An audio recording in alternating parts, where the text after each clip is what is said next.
Hello बच्चों, सभी को नमस्कार। आज का हमारा लेक्चर है वो कूलॉम्स लॉ के ऊपर बेस्ड है, जिसमें हम न्यूमेरिकल प्रॉब्लम सॉल्व करने वाले हैं। जैसा कि क्वेश्चन बोर्ड के ऊपर लिखा हुआ है, सबसे पहले इसको सॉल्व करेंगे, उसके बाद और क्वेश्चन हम सॉल्व करेंगे। तो स्टार्ट करते हैं आज का लेक्चर। तो देखिए क्वेश्चन क्या दिया हुआ है। क्वेश्चन है दो आवेश प्लस क्यू, यानी कि दोनों धनात्मक आवेश हैं, एक दूसरे से स्मॉल डी दूरी पर रखे हुए, और एक अन्य आवेश प्लस क्यू को इनके मूल बिंदु से x दूरी पर लंबवत, यहां पर लिखना भूल गए, लंबवत रखा गया है। तो x का वह मान बताओ जिसके कारण प्लस क्यू पर दोनों आवेशों, यानी कि इन दोनों आवेशों के कारण लगने वाला बल क्या हो जाए, अधिकतम हो जाए। यानी कि हमें कुछ इस प्रकार से दिया हुआ है कि ये दो आवेश हैं, मान लो कि यहां प्लस क्यू आवेश है और यहां पर भी क्या है, प्लस क्यू आवेश, इस प्रकार से रखे हुए, और इन दोनों के बीच की दूरी हमें दे रखी है स्मॉल डी के इक्वल, ये दी हुई है, और ये इनका हमने मान लिया मूल बिंदु, इन दोनों आवेशों के बीच का मूल बिंदु ओ हमने मान लिया। और इससे, इस मूल बिंदु से यहाँ पर लंबवत दिशा में मान लो कि यहाँ पर कोई आवेश रख दिया प्लस क्यू आवेश। ये दूरी हमें दे रखी है x, कितनी दे रखी है, x के इक्वल। ये दूरी हमें कितनी दे रखी है, x, ठीक है। तो यहां पर इसके ऊपर ये और ये दोनों बल लगाएंगे, लेकिन ये दोनों बल लगाएं, इतना लगाएं कि वो अधिकतम हो जाए। तो ये दूरी x कितनी हो कि ये दोनों इसके ऊपर क्या लगाएं, अधिकतम बल लगाएं। ये इस क्वेश्चन में पूछना चाहा। तो सबसे पहले ये हम दूरी निकाल लें। तो सबसे पहले ये दूरी हमें पता होनी चाहिए कि इसको मान लिया ए बिंदु और ये मान लिया हमने बी बिंदु। तो ओ से बी तक, सॉरी, ओ से ए तक की दूरी, ओ से ए तक की दूरी कितनी होगी, ये टोटल डी है तो ये हो गई d/2, और ओ से बी तक की भी कितनी होगी, d/2। तो ये दूरी भी निकाल सकते हैं, ठीक है। तो ये दूरी कितनी आएगी, तो इस त्रिभुज में हम बात करें तो ये d/2 है और ये x है, तो ये आ जाएगा हमारे पास, ये कर्ण हो गया मान लो, तो कितना आ जाएगा, इसको नाम दे दें जैसे c बिंदु। तो AC का स्क्वायर इक्वल टू कितना हो जाएगा, AC का स्क्वायर हो जाएगा AO का स्क्वायर प्लस OC का स्क्वायर, ये लिखा जाएगा। इस त्रिभुज की हम बात करें तो AC का स्क्वायर हमारे पास आ जाएगा OA की ये जो वैल्यू है वो है d/2, तो इसका स्क्वायर प्लस OC की वैल्यू कितनी है, x, तो x का स्क्वायर। तो AC हमारे पास आ गया, इधर अंडरूट लग जाएगा, तो अंडरूट में इसका स्क्वायर करेंगे d²/4 प्लस x स्क्वायर। तो यानी कि ये दूरी हमारे पास आ गई कितनी, ये आ गई x² प्लस d²/4। ये कौन सी, A से C तक की। ऐसे BC की दूरी भी यही होगी क्योंकि समान दे रखा हमें इक्वल, ये दूरी D है, ये सॉरी d/2 है, ये भी d/2 है, और ये x है, तो इसके लिए भी ये दूरी कितनी हो जाएगी, ये दूरी हो जाएगी x² प्लस d²/4। तो यहाँ से यहाँ तक की हमें दूरी मिल चुकी है, ठीक है। अब देखिए ये प्लस है और ये भी प्लस है, तो ये इसके ऊपर जो बल लगाएगा वो प्रतिकर्षण बल होगा। मान लो ये एंगल थीटा है, ये एंगल कितना है, थीटा, और ये एंगल भी कितना है, थीटा, हमने मान लिया।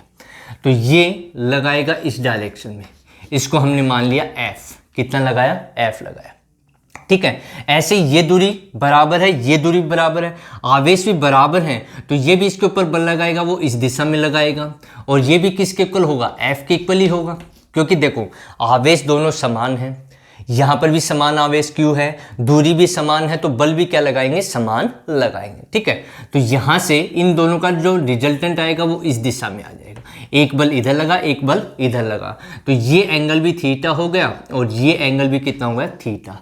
तो इस आवेश पर लगने वाला कुल बल कितना है, किस पर, इस आवेश पर।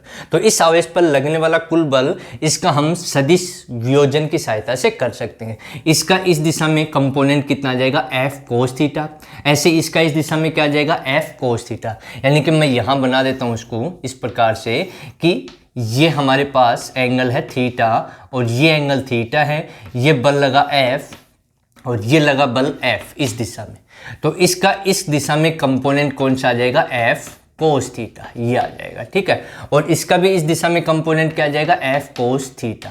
तो दोनों ही जो बल हैं cos थीटा ये आ गया, ठीक है, तो ये दोनों एक ही दिशा में, तो कुल बल कितना होगा F cos theta plus F cos theta के इक्वल। तो यहां से लिखा जा सकता है प्लस क्यू पर लगने वाला कुल बल। तो कुल बल हमने मान लिया एफ नेट है, क्या है एफ नेट, बराबर कितना हो जाएगा F cos theta plus F cos theta, यही तो होगा। इसका घटक इधर आ गया एफ कोस थीटा, इसका घटक इधर आ गया एफ कोस थीटा, तो ये इस दिशा में हो गया। तो 2 ये कितना हो गया F cos theta plus F cos theta हो गया 2f कोस थीटा, ये आ गया। ठीक है, अब हमें f की वैल्यू चाहिए, किसकी वैल्यू चाहिए f की वैल्यू। ठीक है, तो f की वैल्यू कैसे निकाले, कूलाम का नियम बताया हमें कि f बराबर क्या होता है k q1 q2 अपॉन में r स्क्वायर, ये तो होता है कूलाम का नियम कि दो आवेश यदि r दूरी पर स्थित हों निर्वात में तो उनके बीच लगने वाला कूलाम बल ये होता है। तो यहां आवेश q1 ये मान लिया और q2 ये मान लिया, तो बल कितना हो जाएगा, बल हो जाएगा k small q capital Q और दूरी इसके और इसके बीच की दूरी ये हमने पहले ही निकाल ली, तो कितना आएगा under root x square plus D square by 4 और इसका क्या हो जाएगा स्क्वायर। तो ये स्क्वायर एंडरूट, ये स्क्वायर है ये एंडरूट है, कैंसिल हो गए। तो बल कितना आ गया, बल आ गया हमारे पास F equals to K small q capital Q upon में x square plus D square upon 4। तो ये F का मान यहाँ लिखा जा सकता है। तो F नेट कितना आ जाएगा, F नेट हमारे पास ये आएगा 2 इंटू में F का मान है K small q capital Q upon में x square plus D square by 4, ये आ गया। इंटू में क्या है कोस थीटा, इंटू में कोस थीटा। अब हमें कोस थीटा की वैल्यू निकालनी, किसकी वैल्यू निकालनी है, कोस थीटा की वैल्यू यहाँ से निकालनी है। वो क्या आएगी इसी डायग्राम में हम देखते हैं। तो क्या आने वाला है, यहाँ मैं इसको रफ कर देता हूँ। तो देखिए क्या आएगी कोस थीटा की वैल्यू, उसके बाद में हमें सॉल्यूशन इसका बताना है क्या होगा। तो कोस थीटा यहाँ से ये ट्राइंगल देखिए, ये ट्राइंगल हम यूज कर सकते हैं। तो कोस थीटा क्या होगा, कोस थीटा क्या होता है आधार बटे कर्ण। तो ये इसका बेस हो गया यानी कि x और कर्ण कितना होगा ये हो गया। ठीक है, तो आ जाएगा x square plus D square by 4, under root है, क्या है अंडरूट, तो इसको लिखा जा सकता है 1/2 यानी कि रूट को क्या लिख सकते हैं हम 1/2 के इक्वल। तो कोस थीटा की वैल्यू यहाँ रख दें।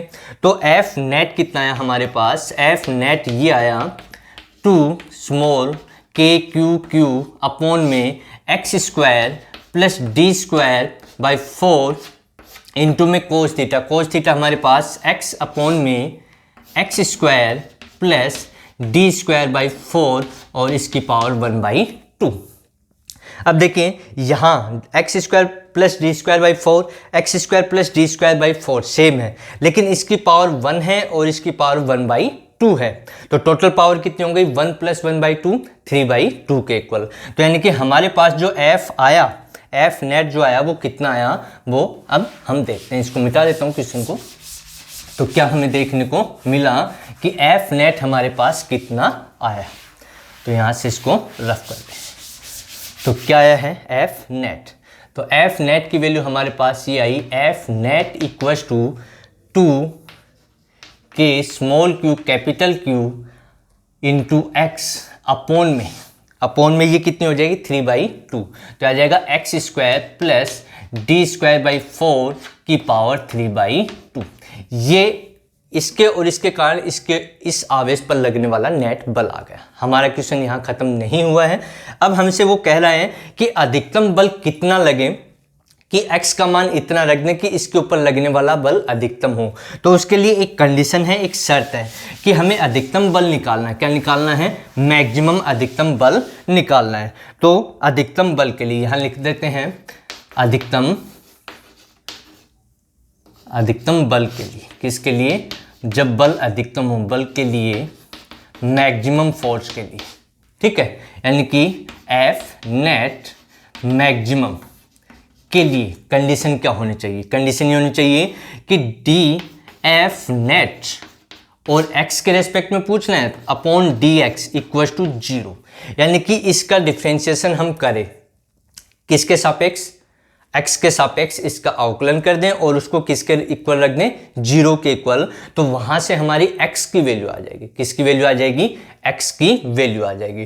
तो इसका डिफ्रेंशिएट करें, ये वैल्यू यहां रख दें तो ये आएगा d/dx। एफ नेट हमारे पास ये है तो आएगा 2k small q capital Q into में x अपॉन क्या आ जाएगा, x square plus D square by 4 और इसकी पावर 3/2 इक्वस टू हमें क्या करना है, 0। इक्वस टू क्या करना है, 0। तो देखिए ये तो कांस्टेंट है, ये तो क्या है, कांस्टेंट। तो इसको तो ऐसे कैसे छोड़ दें, ठीक है, बाहर ले लें, इसका डिफरेंशिएशन नहीं होगा। अच्छा, इसका हमें क्या करना है, अवकलन करना है, डिफरेंशिएशन करना है, किसके रेस्पेक्ट में, x के रेस्पेक्ट में। तो क्या आएगा इसका, देखिए सॉरी t लिख दिया, यहाँ पर x आएगा, x के रेस्पेक्ट में कर रहे हैं ना, x के रेस्पेक्ट में। तो ये तो ऐसे का ऐसे लिख दें 2k small q capital Q। अच्छा, इसका कितना होगा, अब करें तो इसके लिए भागफल नियम लगा दें। तो पहले इसका करेंगे तो x का कितना होगा, 1, और ये ऊपर आ जाएगा कितना, x square plus D square upon 4 इसकी पावर 3/2, ये हो गया। यानी कि इसका हो गया, ये ऐसे का ऐसे लिख दिया। फिर साइन आता है माइनस, फिर साइन आता है माइनस, डिफरेंशिएशन अवकलन हमें आते हैं तो उसके अकॉर्डिंग उसी फॉर्मूले से हम कर रहे हैं। तो अब इसको ऐसे का ऐसे लिखा जाएगा। अब इसका करेंगे तो ये पावर आगे आ जाएगी 3/2, ये आ गया, और यहाँ पर इसकी पावर एक कम हो जाएगी, यानी कि 3/2 - 1 क्या हो जाएगी, 3/2 - 1, और 3/2 - 1 क्या बच जाएगा, 1/2। तो इसका हो गया x square plus D square upon में 4 इसकी पावर आ गई 1/2। अब क्या बच गया, x स्क्वायर, और x स्क्वायर का कितना हो जाएगा, 2x, क्या हो जाएगा, 2x, और जो डिवाइड में होता है, किस में होता है, डिवाइड में, उसका स्क्वायर हो जाता है। तो ये हो जाएगा x square plus D square upon 4 की पावर 3/2 का होल स्क्वायर, ये हो गया। इक्वल्स टू क्या है, 0। इक्वल्स टू क्या है, 0 के इक्वल। तो ये इधर जाएगा 0 हो जाएगा, ये इधर जाएगा तो 0 हो जाएगा, और ये 0 के इक्वल हो नहीं सकता। तो ये जो वैल्यू बची वो किसके इक्वल रख देंगे हम, 0 के इक्वल।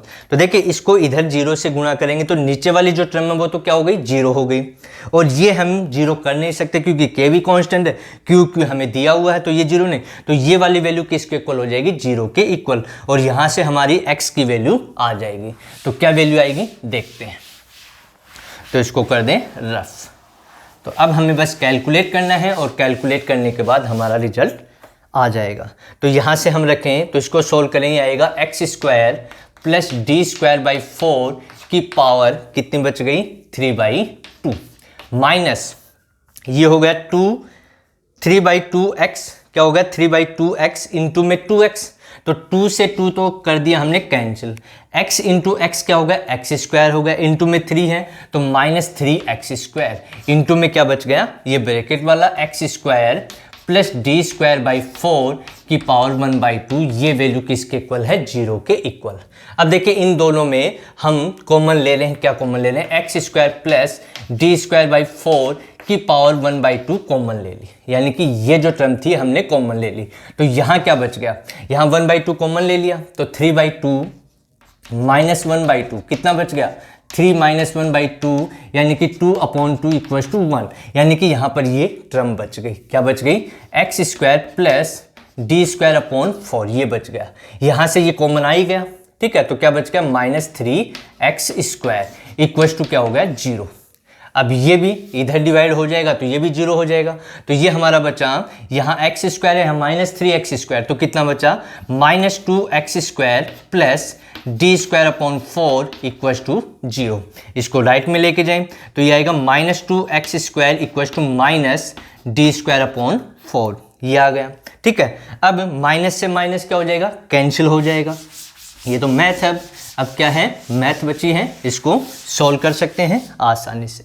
तो यहाँ से माइनस कैंसिल, तो आ गया X square equals to D square, और 2 का डिवाइड होगा तो 8, ये आ गया, ठीक है। तो यहाँ से x निकालें, क्या निकालें, x निकाल दें तो x आ जाएगा हमारा d अपॉन में √8, क्या आ जाएगा, x equals to d upon में √8, और इसको लिखा जा सकता है x equals to d upon 2√2, यानी कि ये जो दूरी है, ये जो दूरी है वो कितनी ले, d अपॉन टू, यानी कि इसका कितना टाइम्स, इतना टाइम्स हम ले लेंगे, इतनी दूरी पर इस आवेश को रख देंगे तो इसके ऊपर इन दोनों आवेशों के कारण लगने वाला बल क्या हो जाएगा, अधिकतम हो जाएगा। क्या हो जाएगा, अधिकतम।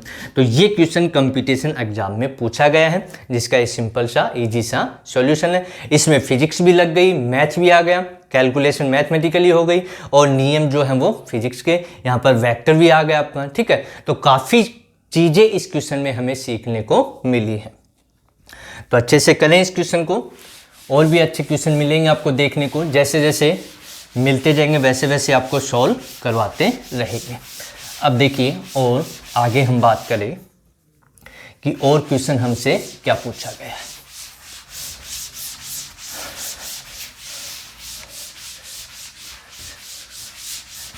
हमसे पूछा गया है कि कुछ इस प्रकार से आवेश रखे हुए हैं, मान लो यहाँ पर कोई -Q1 आवेश है और यहाँ पर +Q2 आवेश है, और यहाँ से ये जो दूरी है, ये दूरी हमें दे रखी है A।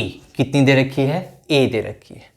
और इस प्रकार से एक आवेश और रखा हुआ है यहाँ पर, ये एंगल बन रहा है थीटा, ये एंगल क्या बन रहा है, थीटा बन रहा है। ठीक है, और यहाँ आवेश रखा है -Q3 और ये दूरी हमें, ये A है तो ये मान लो B दे रखी है। कितनी दे रखी है, B के इक्वल। ठीक है, दो आवेश रखे हुए हैं, एक तो इधर रखा हुआ है x एक्सिस पे, ठीक है, ये +x एक्सिस मान लो, x दिशा में। ठीक है, और एक आवेश इस एक्सिस के साथ में, y एक्स के साथ में क्या बना रहा है, थीटा कोण बना रहा है।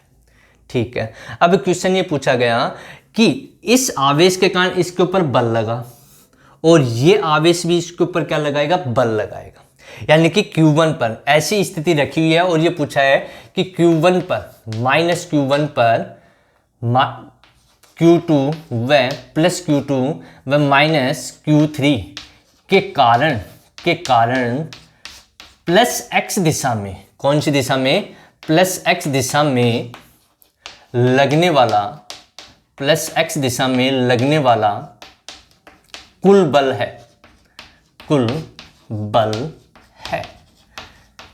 इस प्रकार से पूछा, यानी कि इसके ऊपर ये भी बल लगाएगा और ये भी बल लगाएगा। ठीक है, तो कुल बल कितना लगा। तो यहां से हम इसको सॉल्व करें तो हम मान लेते हैं कि ये जो आवेश है वो इसके ऊपर इस दिशा में बल लगा रहा है, क्योंकि ये माइनस है, ये माइनस, तो इधर बल लगेगा।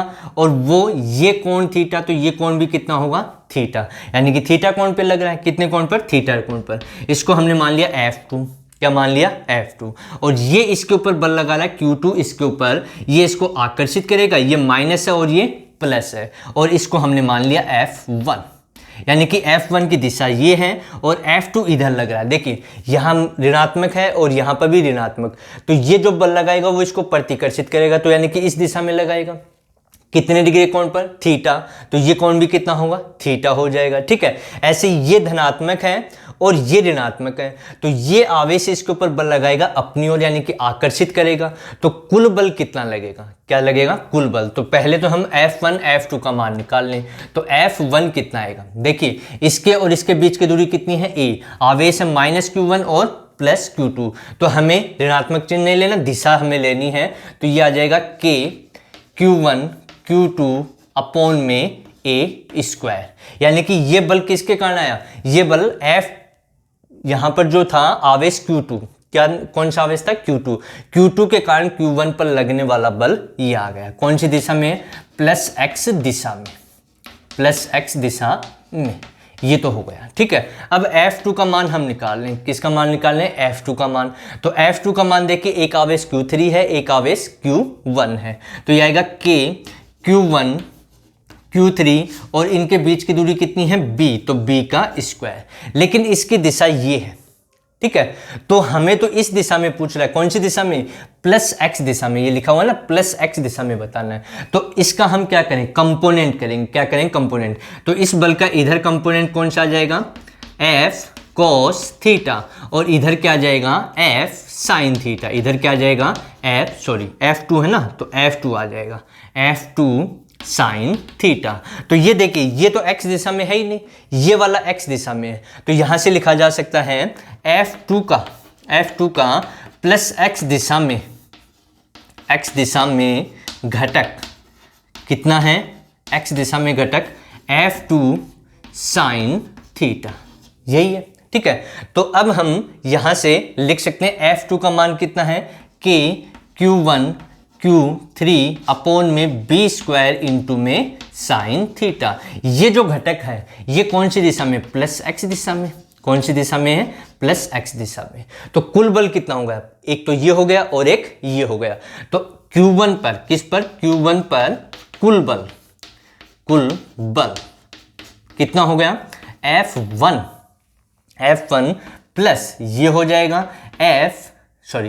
क्या हो जाएगा, K Q1 Q3 अपॉन में b स्क्वायर इंटू में साइन थीटा, ये आ गया। अब F1 का मान यहाँ से रख देंगे तो कुल बल हमारे पास आ जाएगा K Q1 Q2 अपॉन में a स्क्वायर प्लस कितना आ जाएगा, K Q1 Q3 अपॉन में b square into sine theta. तो ये इसका आंसर होगा। ठीक है, यानी कि माइनस Q1 पर इसके कारण और इसके कारण लगने वाला प्लस x दिशा में बल ये होगा। ठीक है, अब देखिए इसमें K कॉमन आ रहा है, Q1 भी कॉमन आ रहा है, तो और भी हम इसको लिख सकते हैं कि कुल बल कितना है, F नेट किस पर, Q1 पर। क्या लिखा जा सकता है, K Q1 कॉमन ले ले तो यह आ जाएगा K Q1 कॉमन आ गया, तो यहाँ से बच गया Q2 अपॉन a स्क्वायर, क्या बच गया, Q2 upon a square plus यहाँ से क्या बच जाएगा, Q3 upon b square into sine theta, क्या बच जाएगा, Q3 साइन थीटा अपॉन में b स्क्वायर। तो ये इसका आंसर था कि इस आवेश पर इसके कारण और इसके कारण x दिशा में लगने वाला बल कितना है। तो प्यारे बच्चों, ये हमारा आज का लेक्चर था। यदि आपको वीडियो अच्छा लगे तो लाइक करें, शेयर करें, और जिसने चैनल सब्सक्राइब नहीं कर रखा वो चैनल को सब्सक्राइब भी कर ले।